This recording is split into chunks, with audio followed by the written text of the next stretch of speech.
Bienvenidos a Democracia y Elecciones. Hoy vamos a recordar a un héroe del civismo y la democracia, Domingo García Rada, presidente del Jurado Nacional de Elecciones en el periodo 1980-1985. Fue en el último proceso electoral a su cargo que sufrió el ataque del grupo terrorista Sendero Luminoso, con el fin de impedir que se llevara a cabo la segunda vuelta electoral para elegir al presidente de la República. Entonces vamos a empezar el programa con nuestro bloque Ser Más.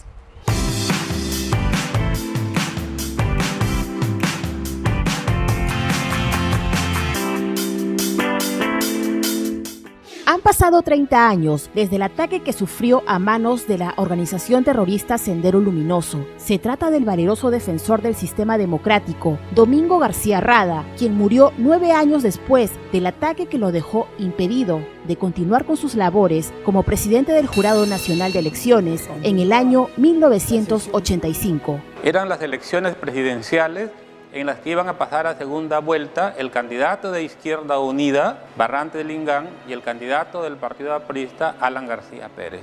García Rada tenía 72 años y estaba por concluir su periodo en el Jurado Nacional de Elecciones. A pesar de su edad y las violentas amenazas terroristas para destruir el sistema democrático, el jurista no se doblegó en su tarea de hacer respetar la voluntad de los peruanos de que decidan libremente por quién querían ser gobernados. Lo que Sendero quería en esencia, tirarse abajo todo y construir una sociedad nueva, un nuevo Estado, una nueva sociedad.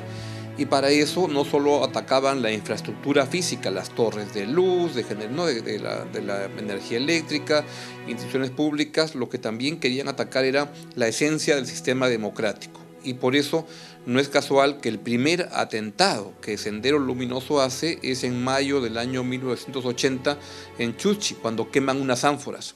Uno de sus hijos, político y congresista de la República, recuerda los momentos de angustia que vivía su familia por temor a que un día su padre no regresara más a casa. Es así que cuenta que García Rada tuvo que realizar cambios en su rutina para desviar la atención de los terroristas, quienes habían realizado reglaje a su domicilio en San Isidro.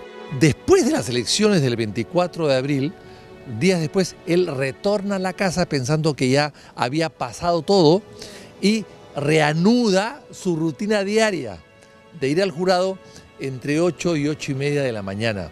Y en esa rutina que se había restablecido es que Sendero, como lo explicaron después en algunos cuadernos de tarea de Sendero encontrados en Lurigancho, en la cárcel de Lurigancho, es que Sendero él vuelve a informarse de que ha vuelto a hacer la misma ruta de siempre y ahí empiezan a preparar el atentado.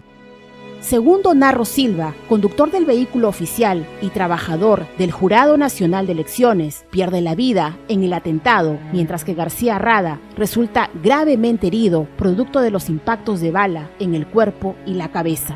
Pero el doctor García Rada sobrevivió hasta el año 1994, porque falleció el 9 de junio de ese año, casi a los 82 años de edad, dejando una estela de prestigio, ¿no? Como jurista, como magistrado, como docente y como un hombre probo que había puesto todo su empeño al servicio de la nación.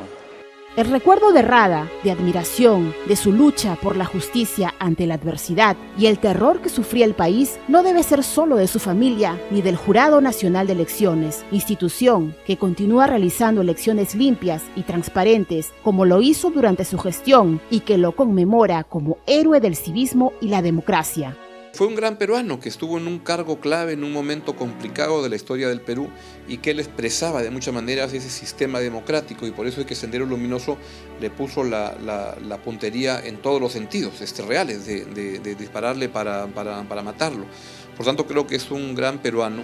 Todos los peruanos tenemos el deber de replicar su actuación en defensa de la democracia, evitando la penetración del pensamiento violentista en el sistema democrático y siendo mejores ciudadanos. Evidentemente, él hizo un gran sacrificio por el país, entregó su sangre al país y contribuyó de esa manera a fortalecer la institución democrática a través de una de sus instituciones más emblemáticas, que es el Jurado Nacional de Elecciones.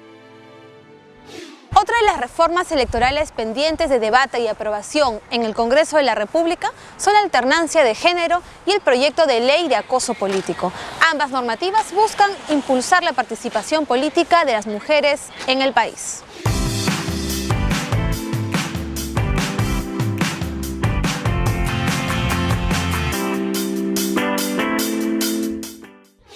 Hace 60 años, las mujeres peruanas votaron por primera vez en el ejercicio de su derecho a la participación de la vida política. El siguiente reto fue obtener su derecho a ser elegidas como autoridad. Ahora son otros derechos los que exigen las mujeres autoridades de nuestro país. Desde hace 4 años se encuentra en el Congreso el proyecto de ley 1903 que establece sanciones administrativas y penas privativas de libertad para autoridades que ejerzan sobre sus pares femeninas el denominado acoso político. Como parte de las reformas electorales que necesita nuestro país, diversas organizaciones, movimientos y también el Jurado Nacional de Elecciones apoyan la aprobación de esta iniciativa, que no es otra cosa que la tipificación de la discriminación y el hostigamiento del que son víctimas muchas mujeres que ejercen cargos públicos o que se encuentran en campaña electoral para obtenerlos. Los casos denunciados superan la treintena de casos a nivel nacional, casos emblemáticos. El caso de Ruth Paz en Apurímac, que ha sido una regidora golpeada por su alcalde.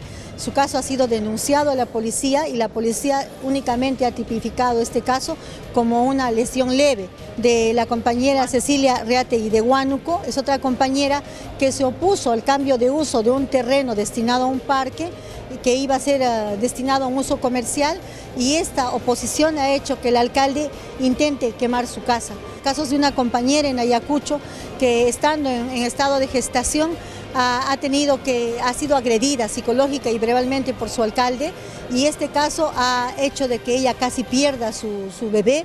La directora ejecutiva de Flora Tistán señaló que esta realidad se ha ido descubriendo a lo largo de los últimos 7 años, a través de estudios como el realizado por la abogada Tami Quintanilla, que demuestran que son los gobernadores regionales, alcaldes y consejeros los principales hostigadores. Una de las explicaciones para la poca permanencia en la política de las mujeres autoridades es esa, ¿no? O sea, después, digamos, de una experiencia tan difícil y compleja de ser difamadas en su patrimonio, difamadas en su vida privada, de reiteradamente no ser escuchadas en las reuniones de los consejos locales o regionales, no les dan la palabra, sus iniciativas no son tomadas en cuenta.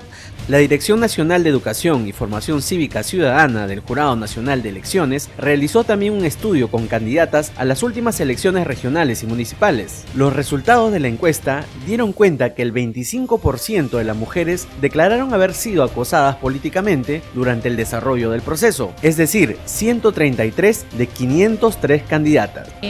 Los tipos más comunes fueron el hostigamiento, también la violencia psicológica, fue una cifra importante. Entonces consideramos que este proyecto de ley deba conocerse, ¿no?, por la ciudadanía, por los partidos políticos en especial, ¿no?, de modo tal que pueda hacerse evidente, ¿no?, esta problemática que ya está ocurriendo y que hemos visto también en otros países vecinos, como en el caso de Ecuador o Bolivia, que en este último sí se ha aprobado una ley contra el acoso político, ¿no?, contra las mujeres. Representantes de la Red Nacional de Autoridades Mujeres llegaron hasta el Congreso de la República con carteles en mano pidiendo ser oídas. Señalaron que se sienten desprotegidas porque hasta ahora no existe un lugar al que puedan acudir las víctimas de estas vejaciones. Lo ideal sería que se apruebe para este proceso que ya se viene, ¿no?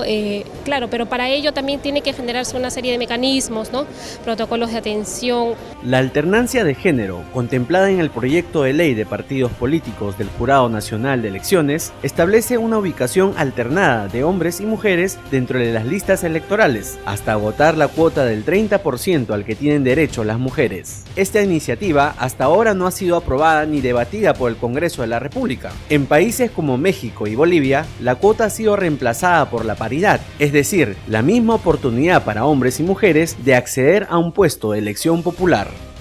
Este año el Perú fue el anfitrión de la 7ª Conferencia Iberoamericana sobre Justicia Electoral, realizada en la ciudad del Cusco.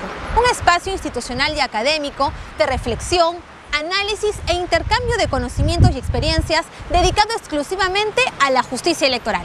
Al finalizar el evento, los 12 países iberoamericanos participantes suscribieron la Declaración de Cusco. Con esta nota despedimos el programa.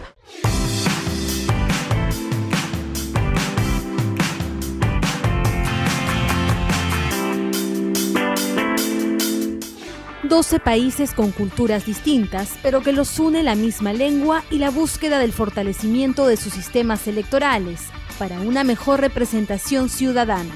La 7ª Conferencia Iberoamericana de Justicia Electoral reunió a titulares, miembros y suplentes de los máximos órganos electorales de estos países, a politólogos y estudiosos de la democracia a nivel internacional. Las ponencias y el debate se centraron en la justicia, integridad y calidad de la democracia. El escenario, la imponente ciudad del Cusco. El presidente del Jurado Nacional de Elecciones tuvo la inauguración a su cargo como organismo coorganizador junto a IDEA Internacional. Quien dio la bienvenida a los participantes fue el director regional para América y el Caribe, Daniel Sobato, reconocido especialista de la política internacional. Cuando se trató el tema de la justicia electoral, la representante de Costa Rica señaló que el principal reto del Tribunal Supremo de Elecciones es que se respeten sus resoluciones como cosa juzgada para asegurar que la voluntad popular se cumpla. Entonces pienso que en ese sentido, pues sí hay que tener una posición muy firme porque las resoluciones de los tribunales electorales, digamos en materia jurisdiccional, no pueden ser revisados por juzgados, digamos, como los contenciosos administrativos. Por su parte, el presidente del Consejo Nacional Electoral de Ecuador consideró que para que exista una verdadera justicia electoral, las instituciones electorales deben acercarse más a los ciudadanos. Si preguntamos a los ciudadanos qué es la justicia electoral, seguramente muy pocos ciudadanos puedan conocer qué significa, sabiendo que es un organismo absolutamente técnico, absolutamente especializado. Entonces a veces buscamos ciudadanos que acudan a la justicia electoral, pero ni siquiera las instituciones están cerca de ellos. Entonces necesitamos construir unas instituciones más ciudadanizadas, más cercanas, que promuevan la participación ciudadana, y eso es trasladándonos al territorio y emprendiendo procesos de capacitación. En cuanto a los derechos de los electores a la participación política, María Elena Huapenca adelantó lo que será la implementación del voto accesible para las elecciones que se avecinan en su país. Para este voto accesible tengo que decirles que tiene que haber mucha sensibilidad y mucha humanidad, porque es acceder al voto, al derecho al sufragio de personas totalmente discapacitadas y que hasta este momento estaban abandonados, olvidados. De otro lado, el asesor de la Comisión Estatal de Elecciones de Puerto Rico explicó cómo se aplica en su país la justicia electoral para la participación política dentro del órgano electoral de los grupos minoritarios que no alcanzaron la cantidad de votos suficientes en los procesos electorales. Se requieren aproximadamente unas 84.000 peticiones de endoso de los ciudadanos para que el partido pueda tener acceso, más o menos, porque es el 3% del total de los votos que se emitieron para el gobernador en la elección anterior. En lo referido a la democracia interna de los partidos políticos, el representante del Tribunal Supremo Electoral de El Salvador destacó que, al igual que en Perú, en su país la participación de los organismos electorales en las elecciones de candidatos al interior de las organizaciones políticas no es obligatoria. El voto joven es el voto que ahora se está pidiendo. ¿Por qué? Porque es el que elige a los nuevos gobernantes. El voto joven está diciendo, ya no queremos a los Jurassic Park, que nosotros les llamamos, dentro del gobierno, sino que queremos caras nuevas, que nos vengan a representar a nosotros como jóvenes. En el caso de República Dominicana, el integrante de la Junta Central Electoral señaló que el principal motivo de la desconfianza en los partidos políticos en su país son los conflictos internos que se presentan entre los propios líderes para acceder a una candidatura. Es la garantía de la democracia interna, las primarias que sean organizadas o supervisadas por los órganos electorales.